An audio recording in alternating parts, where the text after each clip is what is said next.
예, 스님. 그 영상으로만 보다가 육성 듣고 직접 뵈니까 너무 반갑습니다. 네, 제가 항상 화면 속에 있는데 오늘 이렇게 나왔습니다. 잠시. 똑같은데 전 네. 정말 기쁩니다. 제가 질문 드릴 거는 모든 사람들이 다 똑같을 것 같은데 인생은 선택의 기로라고 생각을 합니다.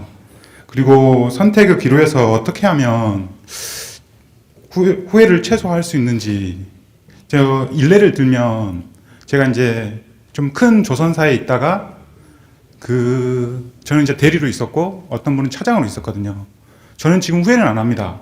근데 그 차장님 얼마 전에 만나서 술 한잔 하는데 되게 후회를 하시더라고요. 어떻게든 버텼으면 더 나았을 건데. 왜냐하면 조선이 너무 안 좋아지니까 이제 나이가 있는 사람은 한국에는 나이 제한이 있기 때문에 다른 데 들어가기가 좀 쉽지 않은가 봅니다.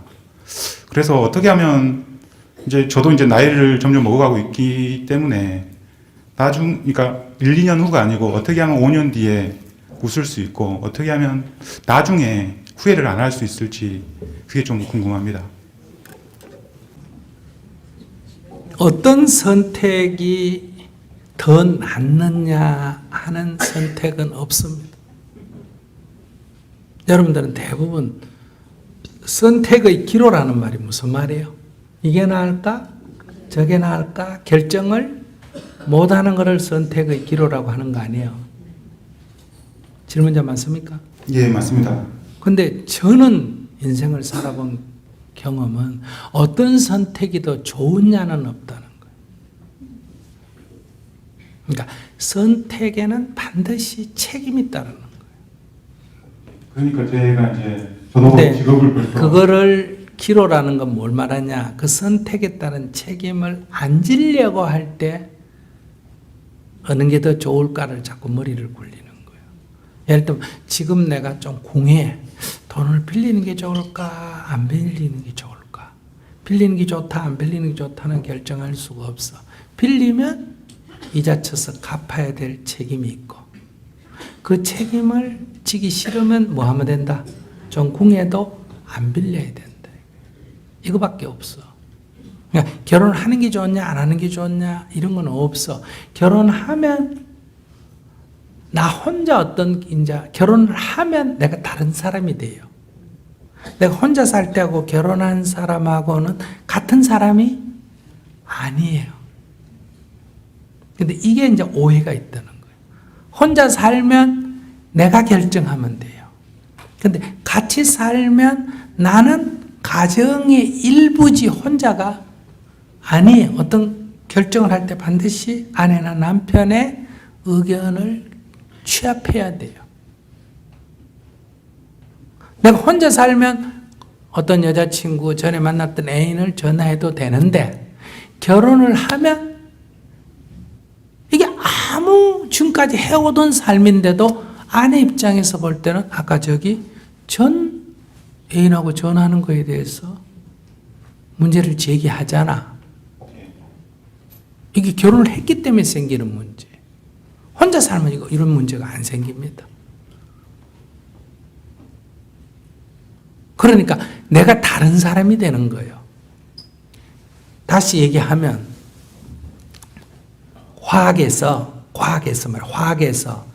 H하고 H가 결합을 했다. 수소와 수소가 결합했다 하면 H2라 그래서 수소가 됩니다.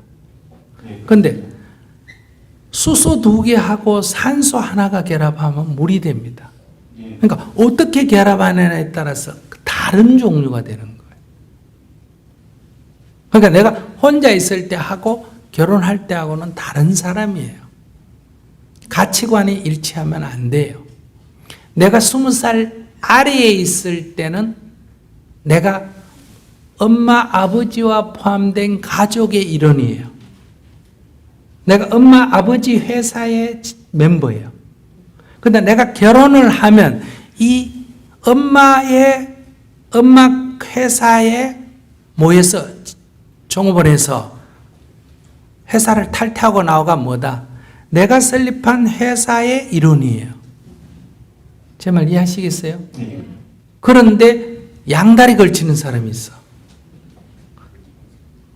그러니까 남자가 아내의 남편과 엄마의 아들을 양다리 걸치면 이제 고부간에 갈등이 생기는 거예요. 고부간의 갈등은 다 남자가 신통치 아내가 그래요. 그러니까 내가 엄마의 아들로서 자랐지만은 새 가정을 이룰 때는 엄마의 아들로서의 관계를 뭐 해야 된다? 끊어줘야 돼요. 그리고 한 여자의 남편으로서 새로운 사람으로 태어나야 되는 거예요.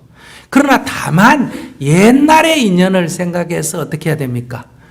그거를 인사도 하고 뭐 서로 협력도 하는 건 좋아요. 근데 그건 다른 사람이에요. 그럼 내가 어떤 여자하고 부부가 됐다가 이혼을 했다. 그리고 내가 딴 여자하고 결혼을 했다 하면 옛날 거 끊어줘야 돼요? 안 끊어줘야 돼요? 끊어줘야 되는 거하고 똑같아요. 근데 이거는 연락만 해도 난리고.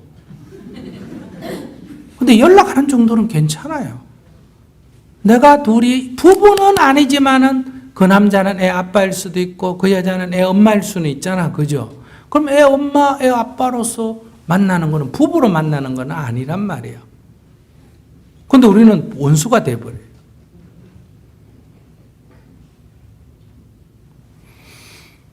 그래서 그거는 다른 존재가 되는 거예요. 그러니 이 선택을 할 때 선택이 결혼을 한 선택이 잘했나 못했나 이런 건 없고 이 여자하고 선택한 게 잘했나 못했나 이것도 없어요. 돈 많은 남자를 선택했다면 반드시 돈값을 할까 안 할까? 해요. 인물 좋은 남자를 선택했다면 인물값을 할까 안 할까? 해요. 그러면 내가 나이 들은 남자가 젊은 여자하고 결혼했다 하면 남이 보면 굉장히 좋아 보이죠. 그럼 반드시 젊은 여자하고 결혼하면 나중에 그 늙은 지금 그 과보를 받아야 될까 안 받아야 될까? 받아야 돼요. 반드시 받습니다. 네, 알겠습니다. 그러니까 거기에는 좋고 나쁜 게 없이 처음부터 이걸 알아야 된다는 거예요. 예를 들면 우리가 동갑인데 결혼을 했다. 그럼 여자친구가 자기 대학 동창하고 고등학교 동창하고 남자하고 막 연락해도 크게 신경을 안 써요. 근데 내가 20살 밑에 젊은 여자하고 결혼을 했다. 근데 그 젊은 여자 아내가 막 자기 동창들하고 남자들하고 막 연락하고 막 파티 가고 이러면 늙은 남자 신경 쓸까 안 쓸까? 쓸까 안 쓸까? 이게 고뇌예요, 고뇌. 반드시 거기에는 과보가 따른다는 거예요. 근데 우리는 그냥 속으로 질투만 하고 괴로워하지. 그 과보예요, 괴로워하는 게. 그래서 어떤 선택도 좋고 나쁜 건 없어요.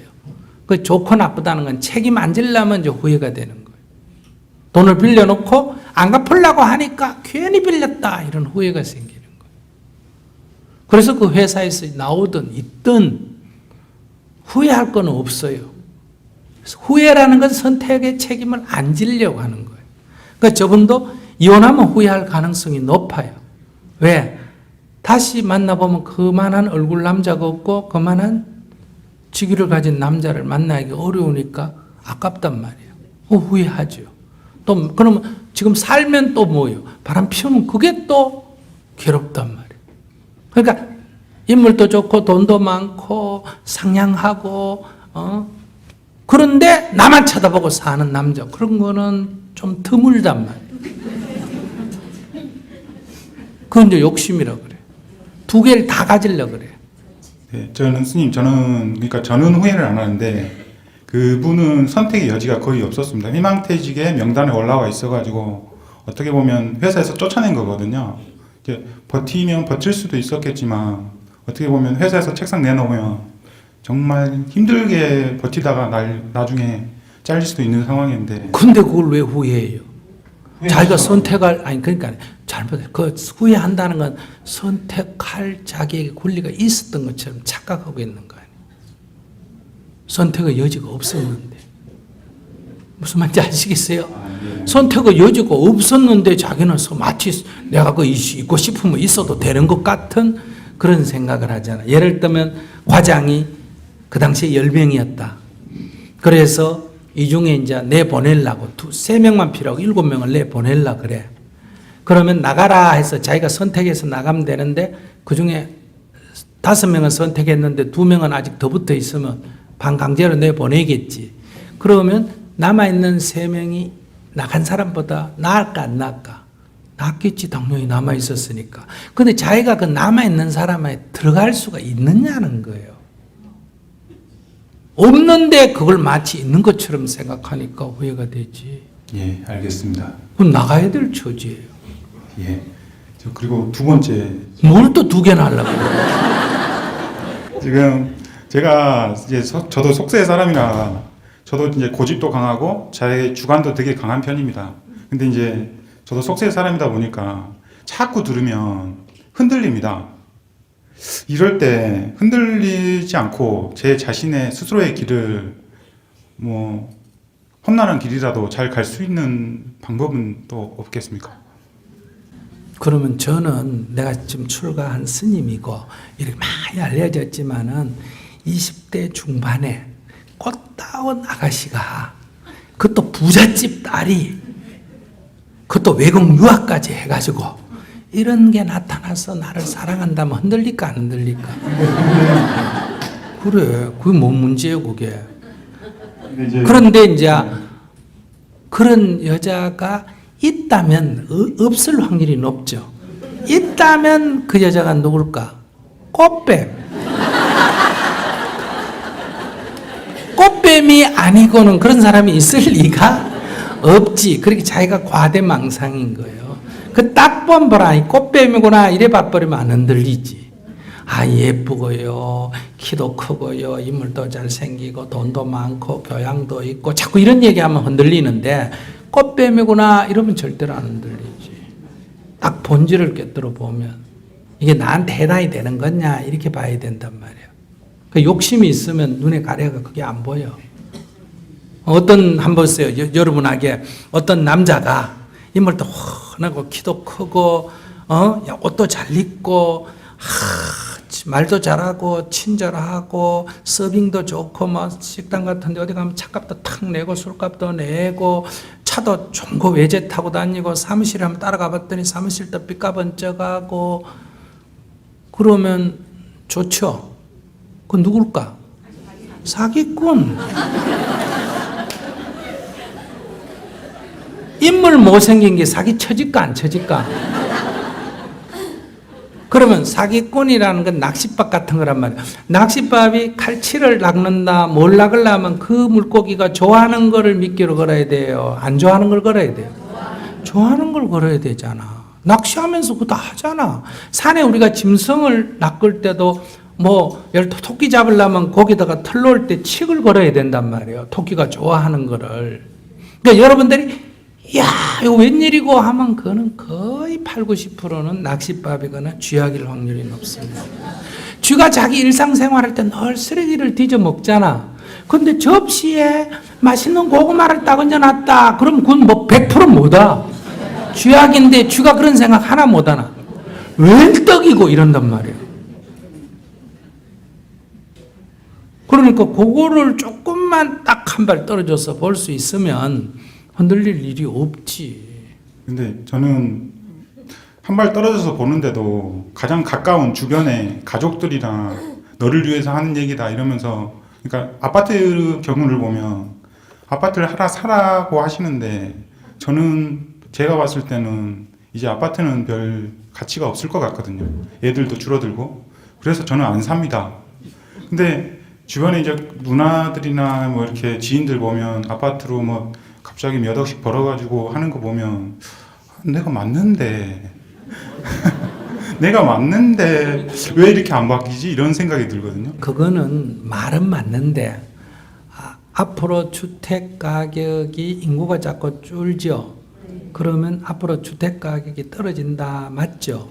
근데 그게 인구가 지금 애가 태어난 애가 자꾸 적어진다고 우리나라 절대 인구가 아직 줄어요, 늘어요? 늘어. 왜냐면 수명이 늘어나고 있기 때문에. 무슨 말인지 아시겠어요? 그렇기 때문에 아직은 올라. 그런데 조금 길게 보면 이거는 전망이 없다 이 얘기예요. 그러니까 우리보다 더 앞서간 일본은 벌써 빈집이 수백만 호가 생깁니다. 그런데 그게 길게 보면 맞는데 내일은 아직 아니라는 거예요. 주식이 막 오르면서 막 그냥 사람들이 막 너도 벌었다 나도 벌었다 그러면 객관적으로 보면 이제는 꼭대기에 가까워졌어요 안 가까워졌어요? 가까워졌는데 그렇다고 내일 떨어지는 건 아니에요. 이게 한 달 갈지 두 달 갈지 석 달 갈지는 모르지만은 그 길게 보면 이건 떨어질 시점에 왔다 이렇게 보는데 자기가 이제 짧게 보면 그런 현상이 맞죠. 그러니까 만약에 제가 은행에서 빚을 내서 집을 사면 이자를 내야 되고 하니까 부담이 되는데 저는 지금 빚이 없거든요. 그래서 아직 크게 일자리를 구하고 있긴 하지만 이제는 이제 일을 해야겠다 해서 구하고 있긴 하지만 빚이 없기 때문에 나가는 돈도 거의 없고 술 담배도 안 하니까 거의 저 되게 지금 좀 낭만을 즐기면서 잘 살고 있거든요. 근데 주변에서 너무 걱정을 하니까 그 주변에서 걱정하는 거 보니 자기가 부동산이 꺼질 때가 다 돼 가나 보다. 자기 같은 사람도 참다가 이거 진짜 다 벌고 내만 바보가 이 생각하면 이제 그게 꼭지점이 가까워지는 거예요. 근데 저는 이제 그거를 예를 든 거고 그렇다고 그러니까 저는 지금 현재 행복한데 주변 사람들이 자꾸 이상한 얘기를 하니까 흔들릴 때 이제 자기가 별로 행복 안 하지 뭐. 나는 내 주위에서 부모가 뭐 아무리 결혼하라 그러고 아무리 옆에서 뭐라 그래도 안 흔들리는데. 예, 그래서 스님이 되신 것 같습니다. 아니 나는 그런 거를 꽃뱀으로 보기 때문에 그래. 그걸 갖다가 진짜 이런 사람이 날 좋아하구나 이렇게 안 보고 여기 엄사만 스님 사랑해요 이러면 꽃뱀인 줄 모르는 예, 알겠습니다. 제가 좀 수련을 더 해야 될 것 같습니다. 저 스님 그리고 마지막으로 하나만 더 질문 드리면 말씀드리면 안 될까요? 그만해. 딱 하나인데요. 해라. 예, 지금 제가 이제 재작년에 그 조선소 퇴직하고 작년까지 정말 하고 싶었던 거 하나 해가지고 좀 이제 뭐라고 해야 되지? 이제 의욕이 좀 많이 떨어졌습니다. 별로 하고 싶은 게 별로 없어요 요즘에. 그럼 좀 놀아요. 지금 좀 많이 놀았거든요. 그래서 좀 의욕이 될 만큼인가 제가 이제 발동을 걸어서 새로운 목표를 찾아갈 수. 발동은 누가 걸어준다고 걸리는 게 아니라 저절로 걸리는 거지. 발동이 어떻게 걸어준다고 걸려? 자기가 기계가. 네. 아 근데 요즘에 너무 의욕이 많이 떨어져가지고 뭔가 새로운 의욕거리를 찾아야 될 것 같아서. 그런 거는 자기가 이제 뭐 말아 먹으려고 지금 꾀를 쓰나 보다. 그러니까 조금 더 쉬어요. 그동안에 조선소 몇 년 다녔어요? 저는 3년 다니고 외국계 다니고 좀 많이. 아니, 지금 직장 생활 몇 년 했어요? 지금 10년 넘게 했어요. 10년 넘게 했으면 몇 달 좀 쉬어. 몇 달 쉬면서 이리저리 돈은 쓰지 말고 이리저리. 이 경기가 안 좋을 때는 아무것도 안 하는 게 뭐 하는 거다? 돈을 버는 거예요. 그러니까 이리저리 있으면서 그냥 이렇게 뭐다? 단일 한 하루 하는 일 있잖아요. 심심하면 노가다도 하고 뭐 품팔이도 하고 이러면서 놀다 보면 눈에 띄는 게 또 생겨요. 예, 감사합니다. 어떻게 조금 행복하셨어요? 네. 행복은 기분이 막 쎄하고 좋은 걸 행복이라고 생각하면 안 돼요. 그거는 쾌락이에요. 쾌락. 행복은 뭐라고? 괴롭지 않는 거. 건강이 뭐라고? 아프지 않는 거. 행복은 정신적으로 괴롭지 않는 게 행복이에요. 그러니까 이거는 얼마든지 괴로운 거는 치유가 가능하다. 그래서 여러분들 누구라도 어떤 상태의 경험을 했다 하더라도 여러분들이 행복할 자유가 있다. 이걸 꼭 명심하시기 바랍니다. 감사합니다.